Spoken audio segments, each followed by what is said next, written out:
Saudara, puncak arus mudik diprediksi terjadi hari ini. Kementerian Perhubungan memperkirakan jumlah pemudik hari ini mencapai 12,1 juta orang. Apa saja yang harus diperhatikan pemudik terlebih di saat puncak arus mudik dan bagaimana pula kesiapan pengelola saat puncak arus mudik. Kita akan bahas soal ini bersama dengan Vice President Corporate and Secretary Legal PT Jasa Marga Trans Jawa Tol atau JTT, Ria Marlinda Paalo, dan Wakil Ketua Umum Masyarakat Transportasi Indonesia sekaligus pengamat transportasi Joko Setiowardo. Selamat pagi, Bu Ria, Pak Joko. Pagi. Ya, Bu Ria, saya ke Anda terlebih dahulu. Ini sejauh ini sampai dengan hari ini paling tidak, ini sudah berapa persen pemudik yang sudah melintas di tol Trans Jawa? Jadi kalau dikumulatifkan, Mas Haji, dari tanggal 21 Maret sampai dengan tanggal 27 Maret itu kemarin ya, shift 3-nya itu sudah mencapai 385.110 kendaraan. Jadi ini udah naik 101% dari normal, yaitu normal biasanya di 191.077 kendaraan. Ini angkanya cukup signifikan ya, karena di shift 1 aja itu sudah naik 250%, 30.000 kendaraan sudah melewati Cikampek Utama menuju Timur Trans Jawa. Oke, kalau untuk jumlah tersebut, Bu, 285.000 sekian ini apakah sudah masuk ke puncak arusnya atau masih bisa naik lagi hari ini atau besok? Jadi memang sesuai prediksi kami itu di hari ini itu adalah prediksi puncak. Sampai dengan kemarin itu total khusus di tanggal 27 Maret itu di 102 kendaraan, di mana prediksi puncak kami memang di 102.000 kendaraan gitu ya, 102.975 kendaraan. Nah, kemarin sudah mencapai di 102.000 tapi 102.100 kendaraan. Sehingga bisa jadi hari ini masih kami prediksikan sebagai puncak arus mudik, mengingat per tadi malam juga sudah ada one way ya. Jadi yang dimulai dari jam 11.45, 14.15 gitu, dan terakhir kami juga memperpanjang bersama dengan diskresi kepolisian itu di 18.30 diperpanjang untuk kilometer one way-nya. Oke, Bu Ria, kalau dibandingkan dengan tahun lalu di periode yang sama, misalnya di H-3 sebelum Lebaran, itu lebih banyak di tahun ini atau tahun lalu kira-kira, Bu? Kalau secara angka hampir mirip sebenarnya. Jadi bisa dibilang tahun ini memang ada penurunan tidak terlalu besar. Ini dikarenakan periode libur itu cukup panjang, jadi memang pengguna jalan sudah bisa memilih rute dan waktu perjalanannya dengan tepat menurut kami, karena pengolahan untuk rekayasa lalu lintas pun dapat berjalan dengan baik sih, Mas Haji. Oke, baik. Saya ke Pak Joko terlebih dahulu. Pak Joko, kalau Anda melihat mungkin perkembangan beberapa hari terakhir, melihat misalnya dari segi darat, laut, dan udara misalnya, Anda melihat apakah memang sudah masuknya di hari ini atau mungkin masih bisa naik nanti di besok atau nanti malam, Pak Joko? Berdasarkan kemarin kami juga kan keliling di beberapa terminal gitu kan, lihat perkembangannya sampai dengan hari ini nampaknya tuh 2 hari inilah. Mungkin nanti tadi malam sudah puncak ya, kemudian nanti malam juga akan terjadi, biasanya itu dalam setiap tahun 2 kali seperti itu. Ya, hingga nanti besok, ya, kalau besok mungkin sudah mulai menurun lah. Ya puncaknya 2 hari ini. Ya, kebetulan saya juga berada di Merak. Di Ciwandan juga sudah kelihatan gitu. Ya mulai sore lah. Kalau kemarin pagi kan Merak juga masih sepi kan, tapi mulai tadi malam setelah maghrib, itu mulai berdatangan yang mau menyeberang, baik itu yang ke Pelabuhan Merak maupun ke Ciwandan, sudah kelihatan antriannya begitu panjang. Gitu. Dan itu juga kami tadi pagi memang mereka ternyata ya cukup lama menunggunya. Di Pelabuhan Merak itu mulai jam 1 sampai jam 7 juga belum diberangkatkan, begitu padatnya. Tetapi memang dengan pola yang baru ini tidak mengganggu jalan. Jadi ruas jalan tetap sepi. Jadi mereka sudah masuk ke kantong-kantong parkir yang sudah disediakan. Oke, tapi sejauh ini Pak Joko, kalau Anda melihat dibandingkan dengan tahun lalu seperti itu ya, apakah kondisinya lebih kondusif dan juga lebih bisa dikendalikan gitu, Pak? Ya kalau sekarang lebih bisa dikendalikan lah, ya. Cuman mungkin kemarin itu ada sedikit mungkin persoalan untuk angkutan barang. Ini memang fokusnya kan di pelabuhan BBJ, Bandar Bakau Jaya. Nah, di sana itu memang cukup menumpuk juga. Ya, mungkin ini biar dinamis lah, mungkin tahun berikutnya seandainya seperti itu masih bisa dialihkan sebagian ya, selama Merak itu masih kosong bisa dialihkan. Jadi jangan kaku untuk menumpuk di, kan sudah dibagi 3 khusus untuk angkutan barang. Ya, ketika itu angkutan barang menumpuk, ya sudah mulai dipikirkan, sementara penumpangnya belum banyak bisa dialihkan. Tapi secara umum dapat dikatakan ya jauh lebih baik, lebih kondusif daripada tahun lalu karena antrian di jalan raya sudah katakan sudah minim. Jadi mereka sudah masuk kantong-kantong parkir yang sudah disediakan. Gitu. Baik, saya ke Bu Ria lagi. Bu Ria, terkait dengan jumlah pemudik yang melintas di tol Trans Jawa, dari tadi yang Anda sampaikan total kan 285.000 sekian dari tanggal 21 Maret sampai dengan 27 Maret. Nah, ini persebarannya bagaimana, Bu? Apakah memang masih banyak pemudik yang memilih untuk mudiknya tuh ya dekat-dekat sama H-3 Lebaran? Kan ada himbauan juga kemarin dari pemerintah bahwa bolehlah mudik lebih awal gitu ya. Apakah persebarannya cukup merata nih dari tanggal 21 sampai dengan 27 ataukah memang masih terfokus di tanggal-tanggal terakhir sebelum Lebaran, Bu?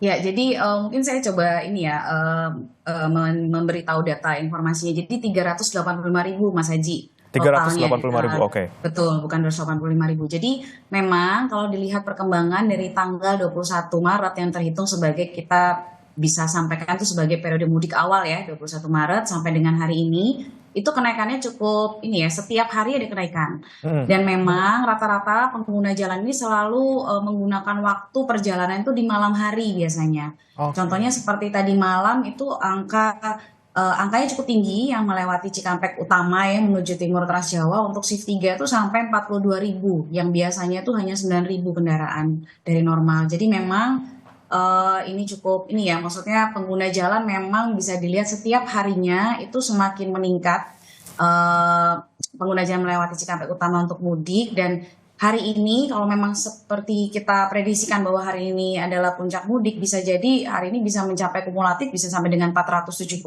kendaraan Mas Haji nantinya. Oke, dan hari ini kan ada informasi juga dari kepolisian bahwa akan ada one way nanti mulai di jam 9, Bu Ria. Nah, kalau misalnya tadi ada bilang bahwa lebih banyak masyarakat yang mudik di malam hari, apakah kemudian one way dan juga mungkin kontraflow bisa dipertimbangkan untuk dilakukannya di malam-malam hari seperti waktu-waktu favorit dari para pemudik untuk berangkat, Bu? Ya, jadi sebenarnya gini Mas Haji, kalau kita langsung mulai di saat padat ini justru malah problem. Jadi memang persiapannya harus sudah dimulai sebelumnya. Oke. One way itu persiapan dibutuhkan 1-2 jam untuk clearance. Nah, untuk one way saat ini memang sudah dimulai per kemarin, itu kita sebut saja one way sebagian ya. Itu one way tahap 1 itu kan memang sudah dimulai kemarin sampai dengan ruas Palimanan Kanci. Terakhir sampai dengan Brebes Barat. Nah, nantinya yang jam 8 ini rencananya 8 atau jam 8.30 itu akan dibuka sampai dengan gerbang tol Kalikangkung 414. Ini justru dimulai harus lebih awal Mas Haji karena memang untuk mendistribusi lalin biar lebih lancar. Kalaupun pemudik ada yang baru mulai berjalan dari Jakarta menuju timur Trans Jawa, jadi tidak terlihat kepadatan berlebih nantinya di jalur Jakarta Cikampek. Oke, tapi kalau misalnya kita sebagai pemudik seperti itu, Bu, memahami skema kontraflow ataupun one way ini seperti apa agar mungkin pemudik juga bisa memilih waktu yang tepat untuk melintas ke tol, Bu?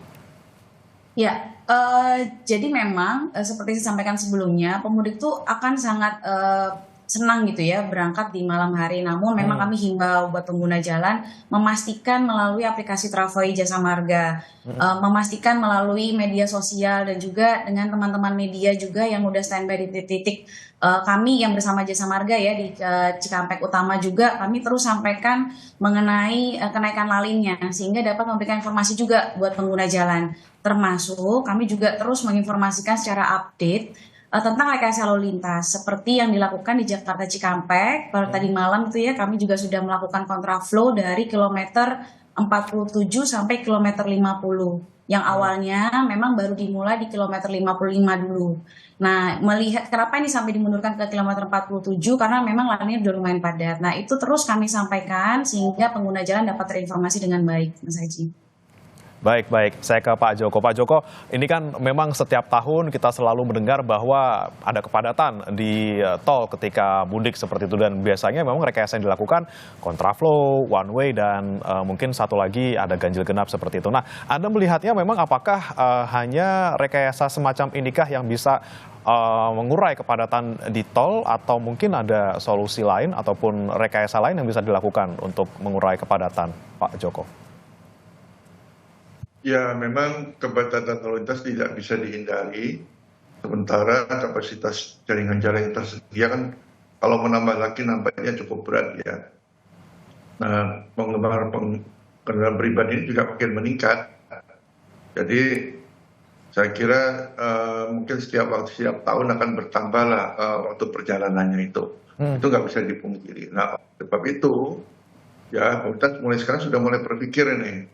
Karena dengan cara seperti ini juga kita mengurangi volume kendaraan angkutan barang. Ya, padahal angkutan barang itu sebenarnya kan dia juga sangat menjadi salah satu aspek pertumbuhan ekonomi kita, logistik umpamanya ya. Bagaimana barang-barang harus diimpor dan sebagai sampai distribusinya juga. Nah, ini pengaruhnya pada pertumbuhan ekonomi kalau itu nanti katakanlah tahun-tahun lalu 10 sampai 12 hari, ini 16 hari. Nanti berikutnya makin panjang, makin panjang. Kita berpikir yang pertama, fokus angkutan barang tidak boleh di darat lagi. Ya, harus fokus ke prasarana yang lain, misalnya jalur kereta, ya, kemudian pakai perairan, karena apapun menggunakan jalan raya itu punya batasannya, efisien.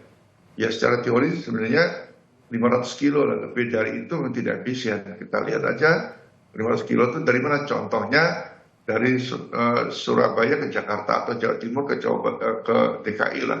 Itu lebih 500 km, makanya kendaraan-kendaraan itu ya over dimensi, over capacity juga perlu gitu ya. Nah, itulah. Kemudian dari sisi pembenahan angkutan umum. Angkutan umum kita kan sudah bagus sisi hulu, katakanlah yang paling banyak bergerak dari Jabodetabek, khususnya di Jakarta. Jakarta sudah bagus. Tapi bagaimana angkutan umum di daerah? Ini belum sebagus Jakarta, sehingga kita perlu bergerak secara masif membenahi angkutan umum di daerah. Kalau ini terus-menerus kita tidak mungkin menambah kapasitas jalan kita, ya. Nah, membuat tol lagi itu mahal. Lebih baik sekarang fokusnya bagaimana ke depan ini lebih banyak nanti orang bergerak menggunakan angkutan umum, ya. Nah, oleh sebab itu perbaikilah angkutan umum kita hingga di daerah. Jadi jangan yang memperbaiki segala Jabodetabek, tapi daerah-daerah pun perlu. Banyak hal yang akan didapat nanti kalau daerah sudah bagus kan, dan problemnya akan hilang. Ya, fokusnya tidak pada angkutan barang pun nanti tetap berjalan, ya, tidak ada gangguan. Nah, ini harus ada gerakan bersama, program yang lebih besar lagi lah. Ya, kalau begini terus-menerus nantinya ya kita nggak punya inovasi. Karena kalau lihat di banyak negara itu kan mereka punya kok seperti Imlek dan sebagainya, tapi mereka memang fokusnya menggunakan angkutan umum gitu. Tapi masih butuh waktu ya Pak Joko untuk bisa membuat transportasi umum kita menjadi pilihan utama untuk mudik. Tapi kan sementara ini masih banyak sekali orang-orang yang memilih untuk menggunakan mobil pribadi. Nah, saya ke Bu Ria lagi. Bu Ria, ini kan kepadatan utamanya pasti karena volume kendaraan yang bertambah pastinya. Nah, ada tidak sih Bu penyebab lain yang membuat ruas tol itu kemudian sangat macet? Atau misalnya beberapa waktu lalu saya dengar karena memang gerbang tolnya terhambat karena banyak orang yang tidak mengisi e-tol seperti itu, atau mungkin antriannya justru di rest areanya. Itu seperti apa Bu Ria kalau Anda melihatnya? Ya, jadi memang kalau di jalan tol ini karena cukup banyak ya yang melewatinya gitu ya, dan memang satu arah biasanya gitu ya, dan begitu ada satu gangguan gitu akan membuat kepadatan di belakang. Jadi biasanya kepadatan itu dipicu dari gangguan yang ada di jalan, seperti adanya mungkin kendaraan yang berhenti tiba-tiba di bahu gitu ya, atau mengisi saldo uang elektroniknya di gerbang. Dan mungkin juga dengan pemahaman pengguna jalan dalam hal menggunakan fasilitas di rest area. Jadi memang kami dari Jasa Marga itu dengan melihat kepadatan seperti ini atau dengan rutinitas kita setiap tahun melihat mudik dan juga arus balik, setiap petugas layanan itu sudah ditambahkan dari operasional normal. Yang pertama, dan yang kedua, untuk di gerbang tol, benar di gerbang tol memang disiapkan untuk pengisian jika memang ada pengguna jalan yang tidak sesuai saldonya atau tidak cukup saldonya. Tapi memang kami terus melakukan himbauan kepada pengguna jalan untuk mempersiapkan saldo uang elektronik itu jauh-jauh sebelum berangkat. Karena sebenarnya di convenience store juga sudah cukup banyak dan bahkan di rest area juga bisa dilakukan pengisian saldo uang elektroniknya. Dan yang paling utama juga mengenai pemakaian fasilitas rest area. Kami juga bekerja sama dengan seluruh operator rest area yang ada di Jasa Marga Group, terutama di Jasa Marga Trans Jawa Tol, untuk memberikan himbauan kepada pengguna jalan, penggunaan fasilitas di rest area atau berhenti di rest area sebisa mungkin maksimal 30 menit, sehingga dapat membantu kelancaran sampai dengan ke titik mudik. Oke, tapi tadi soal tol, Bu, saya kan penasaran juga nih, misalnya ada pemudik yang ingin mudik hari ini dan belum tahu nih kira-kira saya harus menyiapkan berapa banyak sih, misalnya untuk dari mana ke mana saya butuh mengisi e-tol tuh yang aman berapa sih, Bu, supaya tidak kehabisan di tengah jalan seperti itu? Ya, kalau berangkat dari Jakarta sampai dengan Surabaya, itu paling tidak memang untuk amannya di 859.500 itu total tarifnya. Tapi kalau memang 895.000 ya, Surabaya. 859.000 betul. Oke.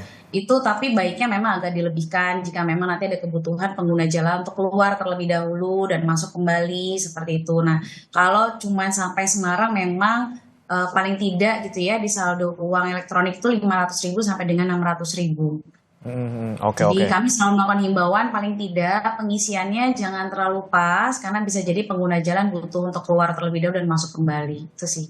Oke, baik Bu Ria, tadi terkait soal rest area ini juga cukup menarik karena ada pembatasan secara bukan larangan ya Bu, imbauannya selama 30 menit saja. Memang karena kan sangat-sangat padat di sana. Nah, kalau misalnya memang butuh waktu lebih lama misalnya pemudiknya, apakah nanti diusir atau seperti apa Bu? Misalnya penerapan di lapangannya, apakah ada petugas yang mengarahkan untuk oke Bu, sudah bisa kembali melanjutkan perjalanan atau seperti apa sih Bu? Ya, jadi di seluruh rest area itu memang kita lakukan himbauan dan mungkin pemberitahuannya secara persuasif ya. Jadi kita memberitahu melalui pengumuman mikrofon gitu ya di masing-masing rest area. Dan juga yang kedua, kami juga mengoptimalisasi gerbang tol sebenarnya. Contoh yang ada di rest area Ciperna ya, di gerbang tol Ciperna Palikanci, di ruas kami, di Palimanan Kanci, itu kami optimalisasi juga penggunaan kantor gerbangnya untuk beristirahat. Di sana disediakan ada masjid, ada toilet juga, dan tempat parkir cukup luas. Nah, dari kami memang selalu memberikan informasi selain di rest area tidak dapat berlama-lama untuk membantu kelancaran. Yang kedua, kami juga mengoptimalisasi masing-masing gerbang kami, Mas Haji. Jadi kalau pengguna jalan memang sudah harus gitu ya, harus beristirahat karena mengingat keamanan dan kenyamanan bisa mempergunakan tempat gerbang. Namun memang rest area sendiri sudah memiliki cukup banyak luasan parkir, minimal di 100 kendaraan parkir. Jadi cukup luas rest area dilewati sepanjang tol Trans Jawa ini. Oke, baik. Saya ke Pak Joko. Pak Joko, ini kan memang kita tidak bisa memungkiri bahwa semua orang butuh rest area, semua orang butuh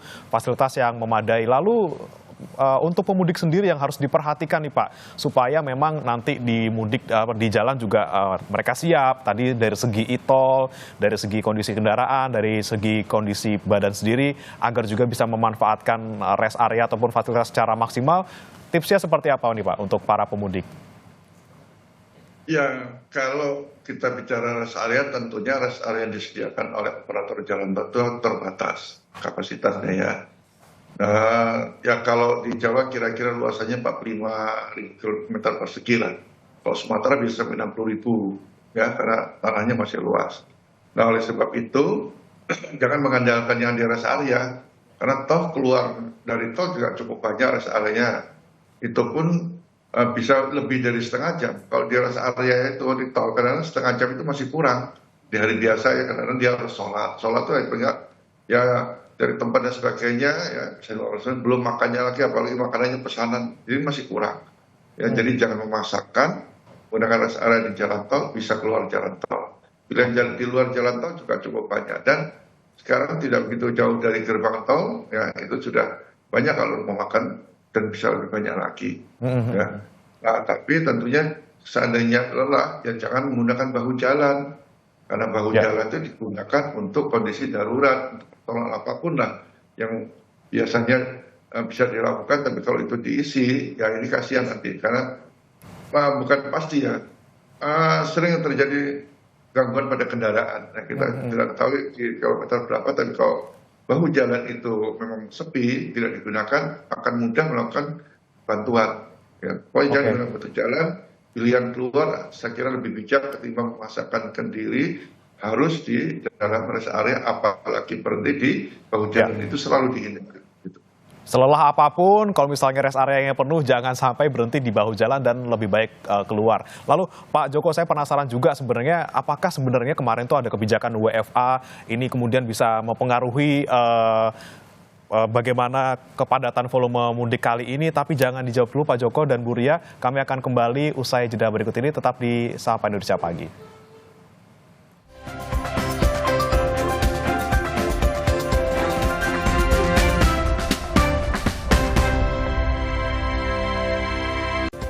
Kembali di Sapa Indonesia Pagi, Saudara, dan kita masih membahas terkait dengan bagaimana mudik di puncak arus mudik hari ini agar bisa aman dan juga nyaman. Dan sudah bergabung bersama kami juga Pak Sony Susmana, instruktur senior SDCI. Selamat pagi Pak Sony. Selamat pagi.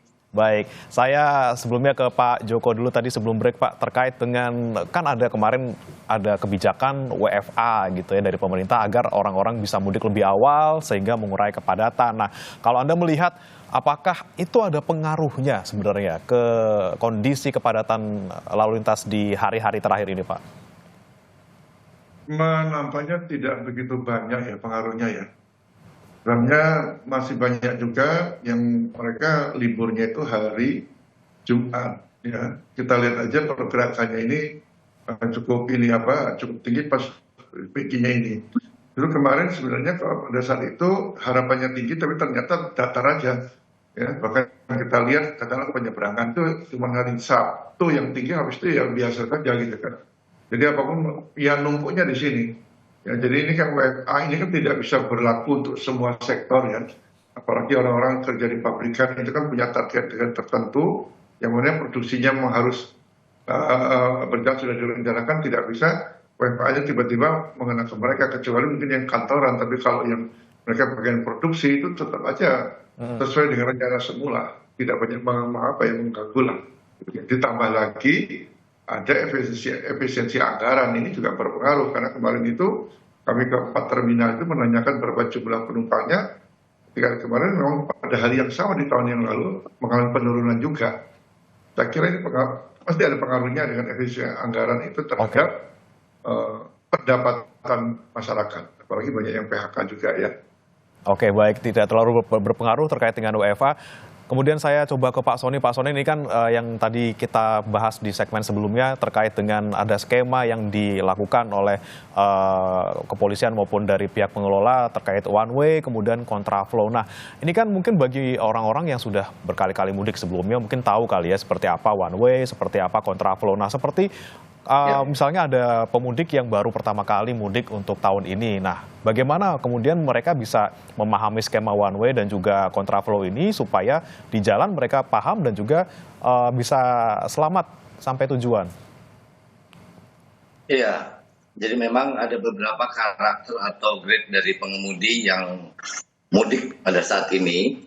Harusnya mereka sudah paham sebelum mereka melalui jalan tol, karena sosial. Ya, Pak Sony? Baik, kami masih akan nanti mencoba memperbaiki koneksi bersama Pak Sony Susmana. Saya coba ke Bu Ria terlebih dahulu. Bu Ria, selain ada one way, kemudian ada kontraflow, ini kan juga ada ganjil genap. Nah, ini seperti apa sih Bu skemanya dan apakah memang benar-benar orang yang ataupun mobil yang tidak di tanggalnya tidak boleh melintas di jalan tol? Ya, jadi itu disebut dengan salah satu rekayasa lalu lintas juga. Jadi memang ganjil genap ini dilakukan sesuai dengan diskresi kepolisian. Kalau dari kami, tim Jasa Marga, itu kami mendukung dengan cara layanan kami di jalan atau di lajur gitu ya, udah kami persiapkan kalau memang nanti dari kepolisian melakukan giat untuk ganjil genap.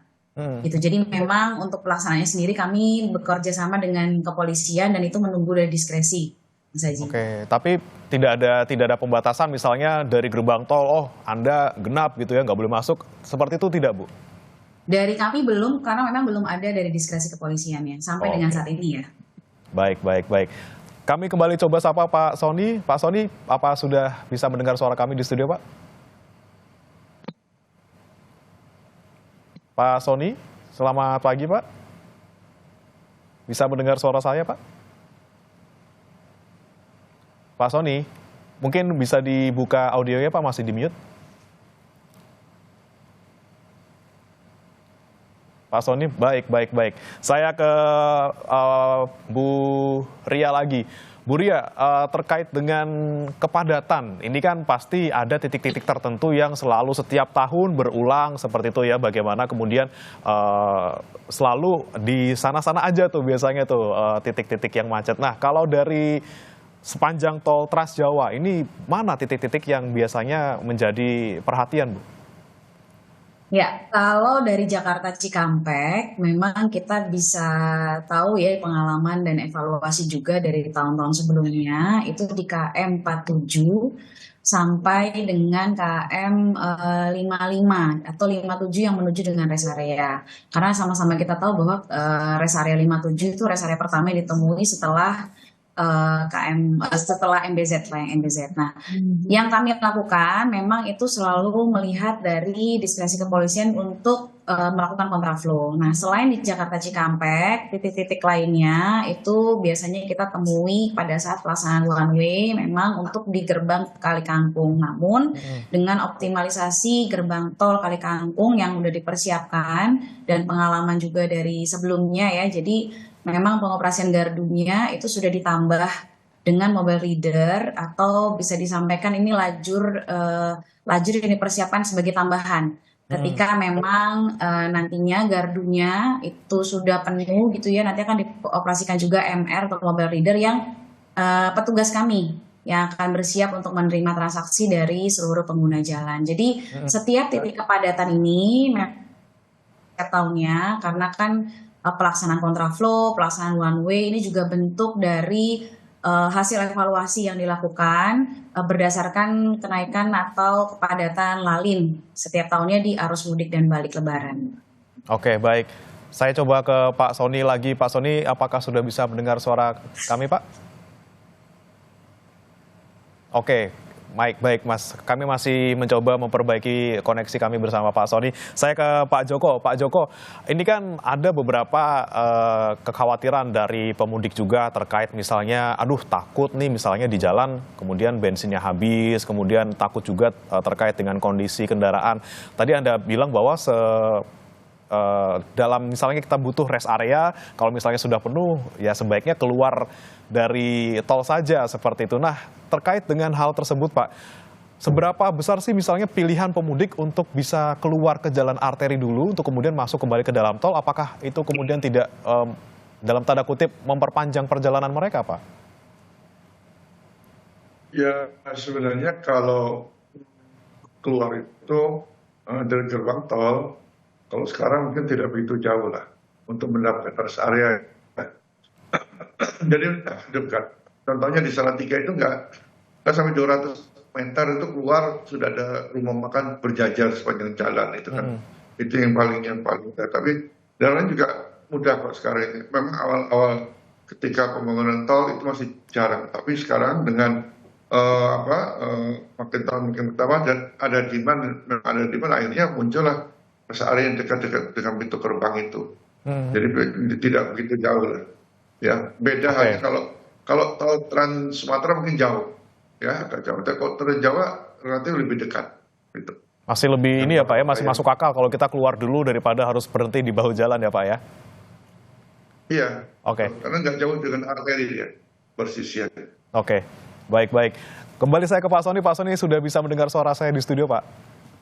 Iya. Baik, baik Pak Sony. Mungkin bisa dilanjutkan Pak tadi terkait dengan bagaimana kemudian pemudik yang baru pertama kali mudik dan bagaimana mereka menyikapi kontraflow maupun one way agar bisa selamat sampai tujuan. Iya, jadi kalau kita lewat kontraflow itu sebaiknya jangan buru-buru dilihat dari sisi kebutuhannya ya. Kalau kita bawa anak kecil atau kendaraan tidak siap atau secara fisik kita pengemudi punya letih yang berlebihan atau harus beristirahat, kita butuh ke toilet dan sebagainya, sebaiknya tidak lewat kontraflow karena kita butuh rest area. Sementara di kontraflow atau one way itu agak sulit kita ke rest area tersebut. Walaupun panjang dari kontraflow itu tidak serta-merta sampai ke tempat tujuan yang jauh ya.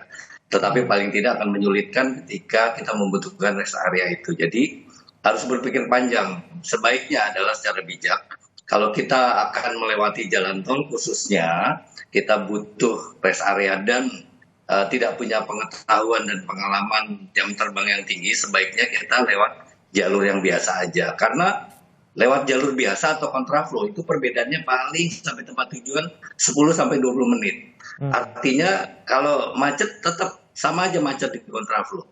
Mengingat pemudik yang lewat jalan tol ini kan jumlahnya puluhan ribu ya. Jadi yang bijaksana adalah kita lewat jalan biasa atau kita memanage waktu perjalanan. Cari waktu-waktu yang sepi sehingga tidak menumpuk di jalan tol tersebut. Oke, baik-baik. Kemudian saya kembali ke Bu Ria. Tadi kan kita dengarkan bahwa memang kalau ketika lagi kontraflow, ketika lagi one way, mungkin susah sekali untuk ke rest area seperti itu, Bu. Tapi untuk di sepanjang tol Trans Jawa ini ada berapa sih yang disiapkan dan mungkin kapasitasnya rata-rata berapa pemudik, Bu, yang disiapkan? Ya, kalau untuk di Jasa Marga Group itu kami mempunyai 40 rest area. Dan saat ini di Lebaran tahun ini ada yang baru gitu ya. Jadi kami memfungsionalkan rest area yang ada di ruas Semarang Solo, yaitu di kilometer 445 dan di kilometer 439. Itu dapat dimanfaatkan oleh pengguna jalan dalam periode mudik dan balik di tahun ini. Jadi sebenarnya rest area itu secara ideal memang ada di 50 km ya, setiap 50 km sudah disediakan untuk rest area. Nah, pengguna jalan betul tadi Pak Sony, saya setuju, kami juga terus menghimbau gitu ya, kalau memang ingin atau membawa keluarga gitu yang kita sudah ketahui kebutuhannya gitu, sebaiknya memang sudah mendapatkan informasi terlebih dahulu terhadap rest area yang ada di seluruh Trans Jawa. Sudah banyak informasi dan channel yang kami sampaikan ya gitu untuk di mana saja lokasi rest area yang ada di seluruh Trans Jawa, terutama yang dikelola oleh Jasa Marga Group. Oke, baik.